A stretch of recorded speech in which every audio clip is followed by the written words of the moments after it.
Well, dozens of migrant families have arrived in New York City from Texas over the weekend, and more could be on the way. And city officials say they're being kept in the dark about what to expect. They're not letting us know what time the buses are leaving.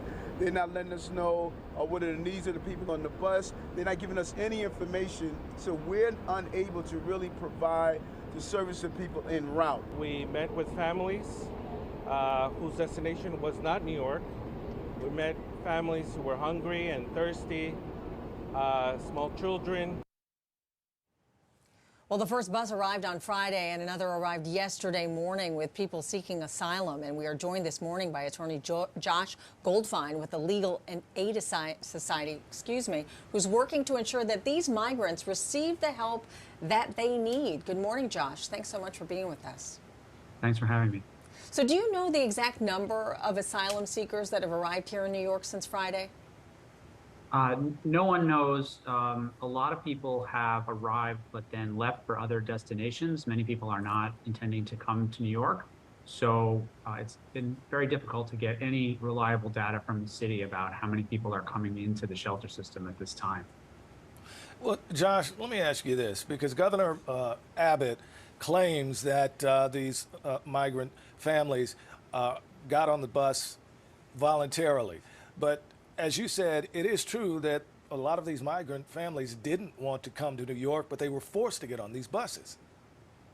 I think what's happening is that people are in a situation that's very crowded where they are, and they're told if you get on this bus, it's free, or you can pay money and buy your own ticket to somewhere else. So in that sense, people don't have a choice, and that they have to go somewhere, and they're being offered a free bus in a very cynical way by the governor of Texas or Arizona. So we're hearing children are also on these buses. Yeah. Is that true? Yes, we've seen families with children. We've seen single adults. A lot of the single adults arrive at the shelter system in New York City and find that they don't feel safe there, and they leave, and they're now sleeping, in parks or in dangerous situations, or moving on to other places. But families with children have been arriving in the city. But that's always been true. The city's had a policy for 4 years on the books about how to process the applications of asylum seekers in the shelter system. So that part is not new. Well, walk us through what happens once these families actually arrive in New York City. I mean, where do they go, and what kind of services is legal aid providing?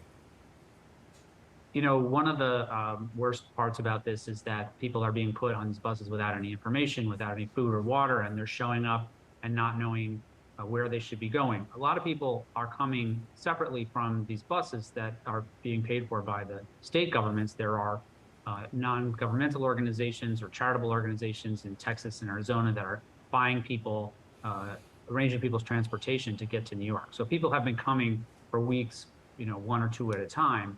What's different now is that the buses are arriving at specific times at Port Authority, and that actually gives the city the opportunity to arrange to meet them and talk to people as they get off the bus. Do you need medical care immediately? People have traveled thousands of miles to get to this point, and without having any proper medical attention. Do you need food or water?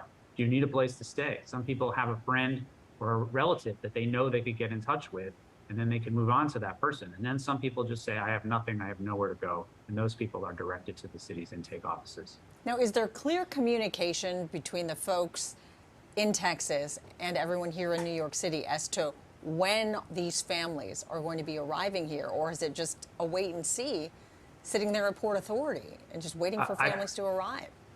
Yeah, I think we've seen that the governor of Texas clearly has no interest in the well-being of the people who are on these buses. They gave only one television network the inside story of when the first bus was going to arrive, and didn't tell anyone else, including the city. So the communication has been terrible, but that's on purpose. I mean, again, that's part of the cruelty of what the governor of Texas is up to. He just wants to use these people to make a political point and not actually arrange for them to receive any kinds of services they might need or get to places where they need to be. Well, Josh, we know that more than 6,000 immigrant families, or 6,000 immigrants, have been dropped off in Washington, D.C. already by this Texas bus issue. Can we expect that many in New York? I think it remains to be seen how many people will actually get on buses, how many people will get off the bus along the way, which is what happened with the bus that arrived yesterday, apparently. And whether the federal government will step in and provide some support. But ultimately, there are people who are coming into the country. They may or may not know where they want to go. We hear that New York City is not the top destination for the majority of people. So to the extent that they are brought here and they don't want to go here, I think they'll move on to other places. But some number of people will stay, as you would expect with so many people crossing the border. Some number of people are going to end up in New York. Have you heard anything from the Biden administration as to how they want to handle this, or any kind of federal aid that they're going to provide for the city? We saw that Congresswoman Ocasio-Cortez and Congressman Espaillat reached out. They are anxious to get some support for the city from the federal government and to get some answers about what's going on with these cases, why people are being referred to New York. We've seen that people are coming with New York addresses that don't make any sense on their paperwork, and we want to understand why that is happening. There's a big role for the federal government to play here in figuring out where people should actually go, making sure that their service needs are met, and that people can be supported and not just used by local officials along the border to make a cheap political point. Yeah, you know, it's already hard for people who plan to live in New York City in general, and for these folks to not even know that they're coming here to survive in the city, that's a huge undertaking. And Josh, thank you so much for all of the work that you do to help these families as well. Thank you for having me. Yeah. We appreciate it. Thank you.